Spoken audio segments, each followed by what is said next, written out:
Bismillahirrahmanirrahim. When people think about parenting, they often think about correcting children's behavior.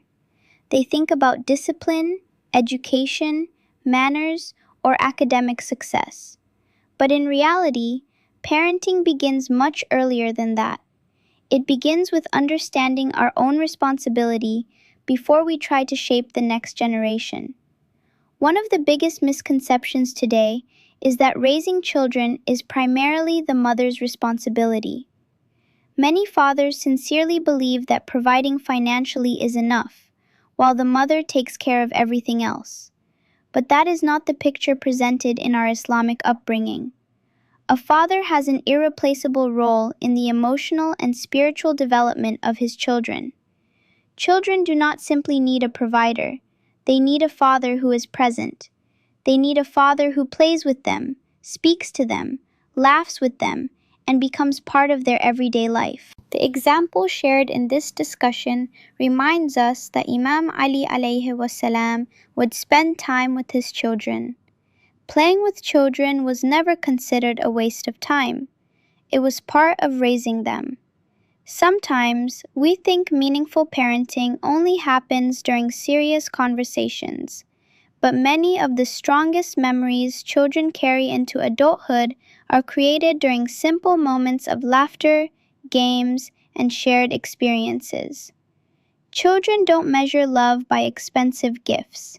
They measure love by attention. If a father spends hours at work but gives 10 minutes of genuine attention every day, those 10 minutes can become priceless in the heart of a child. At the same time, motherhood carries its own unique responsibility.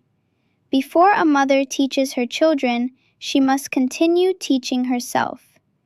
Parenting is not something we automatically know simply because we become parents. It requires learning, reflection, and constant growth. Many parents spend countless hours searching for the best schools, the best clothes, and the best opportunities for their children, but very little time learning how children actually develop emotionally and spiritually. The lecture reminds us that a mother should first do her own homework. She should understand what she wants to teach before expecting her child to learn it. Tarbiyah cannot be random. It should be intentional.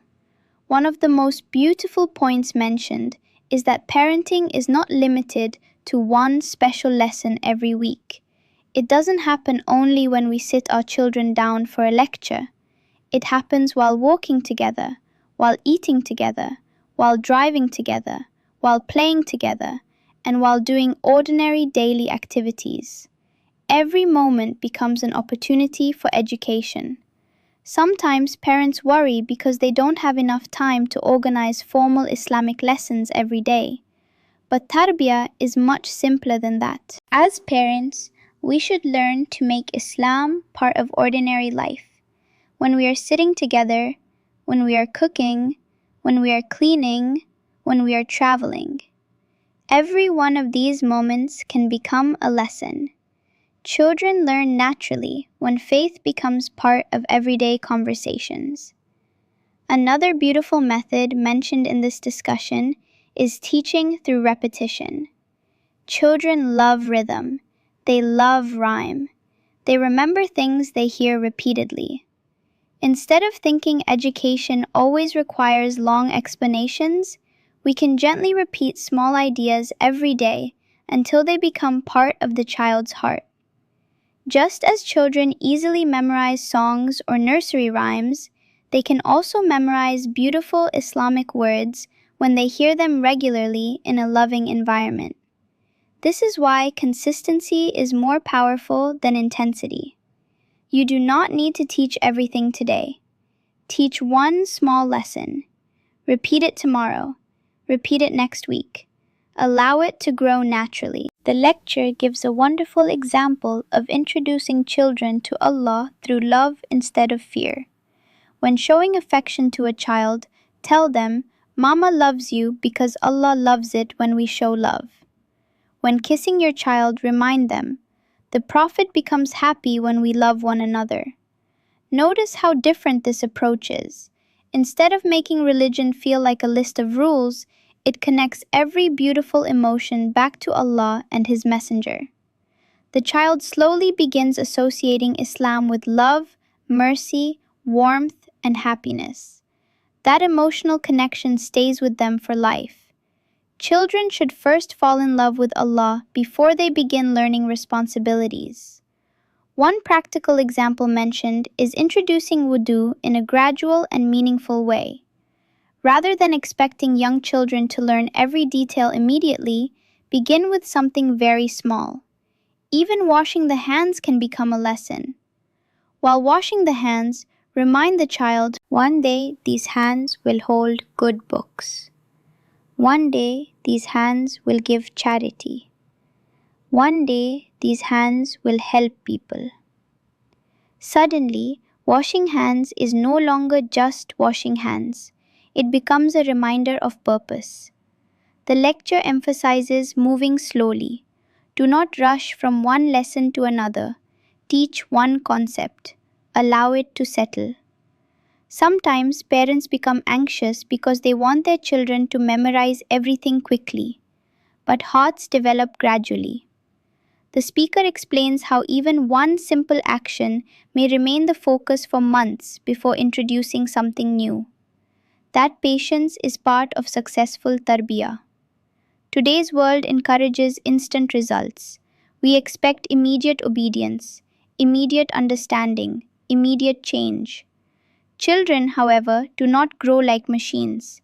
They grow like plants. Every healthy plant needs time. Watering it once with great enthusiasm does not replace watering it consistently over many months. The same is true for parenting. Many parents become discouraged because they do not see immediate results. But tarbiyah is a lifelong investment. The seeds we plant today may blossom years later. That is why patience is one of the greatest qualities a parent can possess. Another important reminder from the lecture is that parenting requires constant awareness. It is not something we switch on and off. Sometimes we believe the lesson is over once we finish explaining something. In reality, children continue watching us every minute afterwards. They observe how we speak, how we react, how we treat others, how we express gratitude, how we manage difficulties. Our actions become their education. This is why parents must focus on becoming the kind of people they hope their children will become. Children imitate far more than they obey. If they constantly witness kindness, they learn kindness. If they constantly witness patience, they learn patience. If they constantly witness faith in daily life, faith becomes normal for them. Before asking children to love Allah, we should allow them to see what loving Allah looks like inside the home. Finally, remember that parenting is not about perfection. Every parent will make mistakes. Every child will face challenges. But what matters most is consistency. A home filled with love, gentle reminders, shared moments, and sincere effort becomes the strongest environment for raising believing children. May Allah grant every parent the wisdom to raise children with patience, mercy, and love. And may He make our homes places where faith grows naturally in the hearts of our children. Ameen.